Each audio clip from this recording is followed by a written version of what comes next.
पाकिस्तान के de facto ruler field marshal general Syed Asim Munir Shah की पहली ऑफिशियल फील्ड मार्शल के ओहदे के साथ पोर्ट्रेट शाया।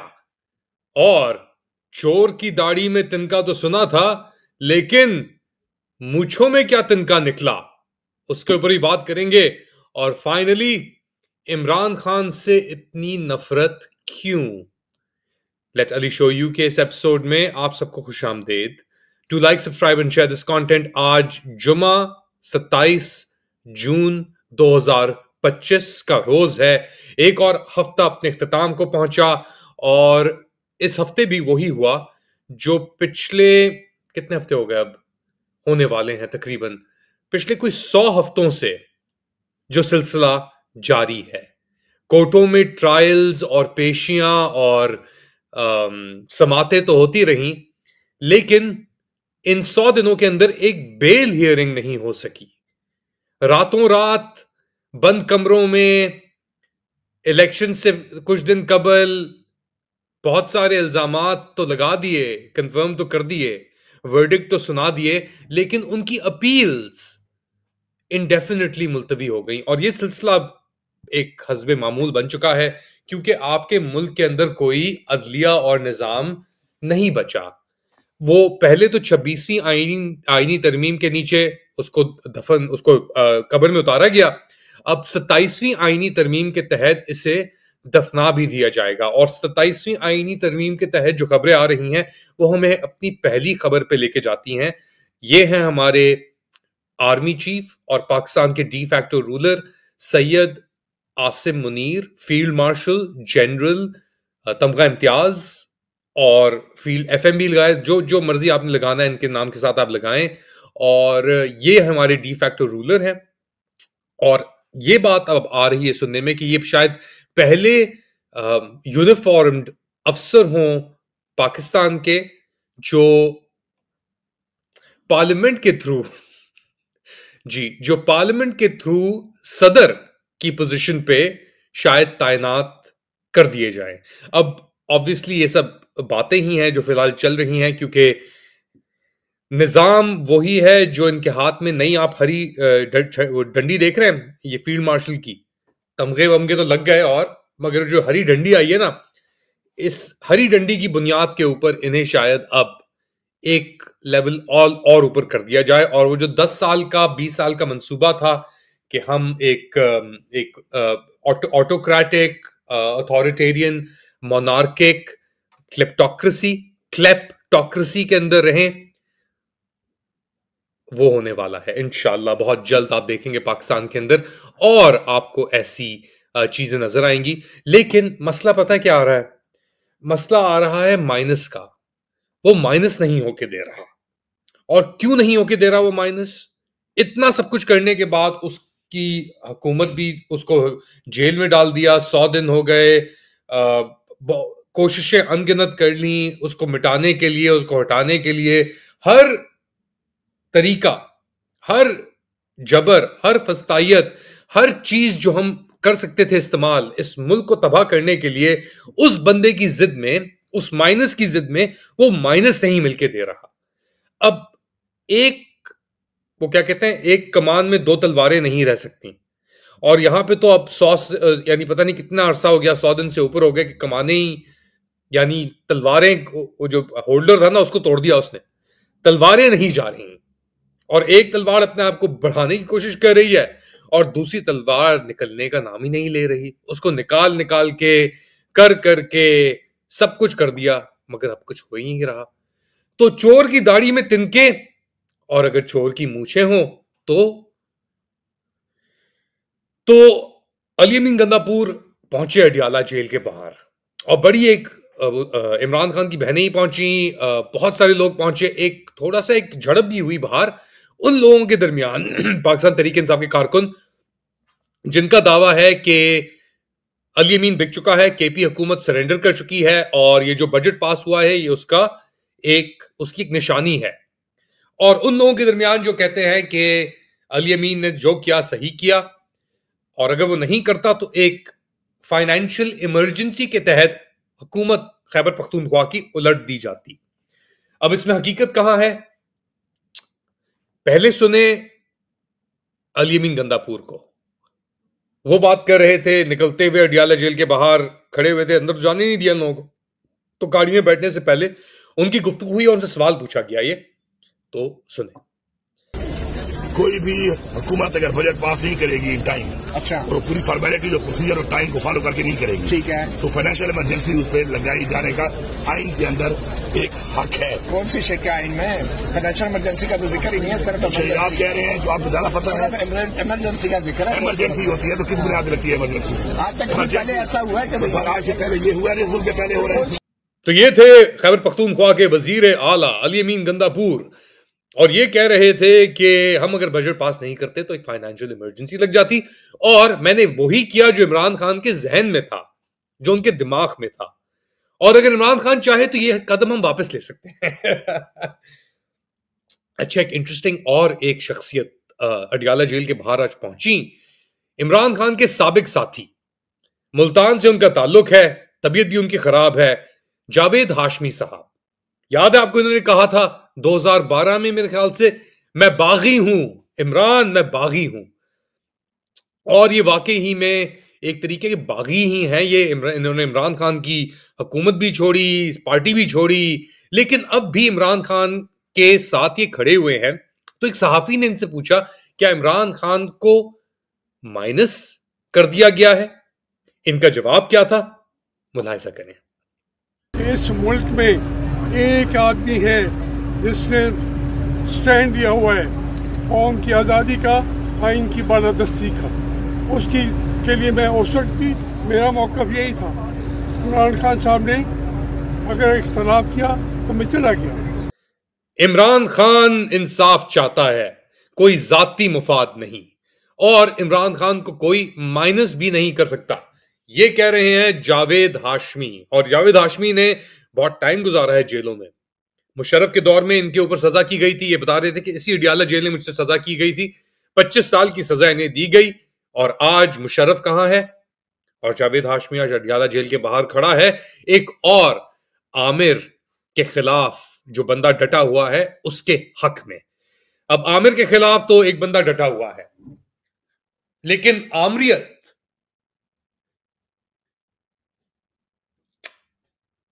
जान नहीं छोड़ रही। आज सलमान अकरम राजा, इनके ऊपर बड़ी तनकीद की गई है। उनका आज कह रहा हूं कि पिछले 24 घंटे के अंदर उनका एक आमना सामना हुआ। जो हमारी ये बेंच है, अब क्या कहें इस बेंच का भी, हम क्या कहें, 11 member constitutional bench headed by justice Aminuddin Khan, और ये लीगल आर्ग्यूमेंट सुन रहे थे रिजर्व सीट्स केस के ऊपर। इसके अंदर बड़े चमकते चमकते सितारे हैं। एक तो जस्टिस अमीनुद्दीन खान है, जिनको जैसे हम कहते हैं बल्ब चेंज करने की भी नौकरी कोई ना दे, पैसे ना दे कोई ने। एक है मुसर्रत हिलाली, और ये अपेरेंटली इनका पेशावर हाई कोर्ट से इनका ताल्लुक था, वहां पे भी एक लाफिंग स्टॉक थी, अब यहां पे आके तो ये एक स्टॉक बन गई है। और इनकी थोड़ी इंटरेक्शन दिखाता हूं मैं आपकी सलमान अकरम राजा की और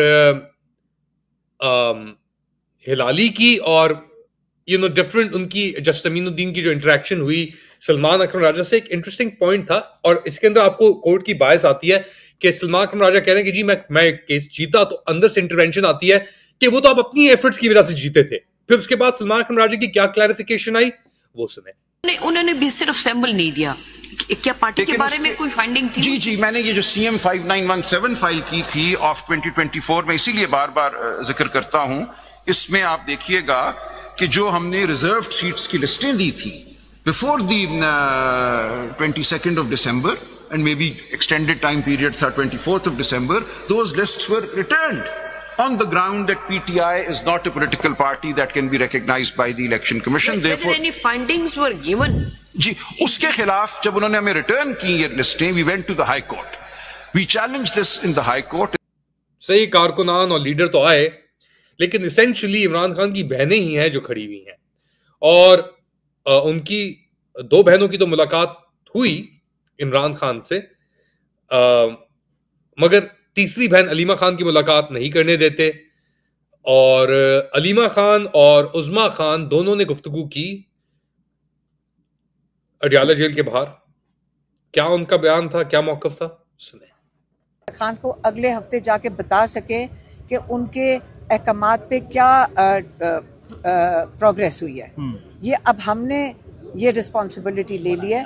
वो और बात है अगर अब जेल है हमें भी ना कर्नल साहब मिलने दें, लेकिन इमरान खान को अगर आइसोलेट करेंगे और आप कहते हैं कि हम उनके लिए लड़ेंगे नहीं, तो ये सब की गलत फहमी है। और अगर ये कंफ्यूजन जो कर रहे हैं ना, ये जो मैं देख रही थी कोई इसके ऊपर कि ये जो खान साहब के मैसेज को कंफ्यूज कर रही है, मैं इसलिए हम खामोश हैं, मगर देखिए ये क्रेडिबिलिटी से खान साहब की इफेक्ट नहीं कर रहे, हमारी भी कर रहे हैं। और ये ना ये जो भी कर रहे हैं फिर हम बोलेंगे, अभी हम खामोश हैं। ये हो रहा है पाकिस्तान के अंदर, जहां पे निजाम और अदलिया और सब चीजें अब टॉपसी टर्वी हो चुकी हैं, ऊपर नीचे हो चुकी हैं। दूसरी जानिब बैन अल-अक़वामी सतह के ऊपर ही बहुत चेंजेस आ रही हैं, जिसके अंदर पाकिस्तान अपने आप को उभरता हुआ पाता है, क्योंकि अब दुनिया भर के अंदर एक जंग का माहौल बन चुका है और दुनिया की 6ठी लार्जेस्ट आर्मी और वाहिद दुनिया के फील्ड मार्शल उस आर्मी के सरबराह हों, तो फिर तो when there is war the warriors will win, कहते हैं ना। अब मसला ये अलग है कि वॉरियर्स ने कभी कोई जंग जीती नहीं, 4 दिन के स्कर्मिशेस जीत गए ये, और अब शंघाई कोऑपरेशन ऑर्गेनाइजेशन के अंदर पाकिस्तान के NSA नेशनल सिक्योरिटी एडवाइजर जो ISI चीफ हैं जनरल आसिम मलिक और वजीर दिफा ख्वाजा आसिफ फॉर्म 47 वाले, वो पहुंचे हुए थे और 10 मेंबर थे इस गैदरिंग के अंदर, जिसके अंदर हिंदुस्तान भी था, रशिया भी था और चाइना तो है ही है, ईरान भी था पाकिस्तान समेत, और इन सब लोगों ने, तुर्कमेनिस्तान, दीगर और ममालिक, और इन सब लोगों ने मिलके एक जॉइंट डिफेंस स्टेटमेंट इन्होंने इशू किया, जो हिंदुस्तान ने साइन करने से इनकार कर दिया। रजनीत सिंह करके जो उनके डिफेंस मिनिस्टर हैं, उन्होंने क्यों इनकार किया? क्योंकि उसके अंदर कश्मीर का और पहलगाम के जो वाकया हुआ था, दहशतगर्द हमला हुआ था, उसका जिक्र नहीं हुआ था, और इंस्टेड बलूचिस्तान के अंदर जो कार्रवाइयां हो रही हैं उसका जिक्र हुआ था। तो इंडिया अपने आप को पूरे खित्ते में और इंटरनेशनली भी थोड़ा आइसोलेटेड पाता है।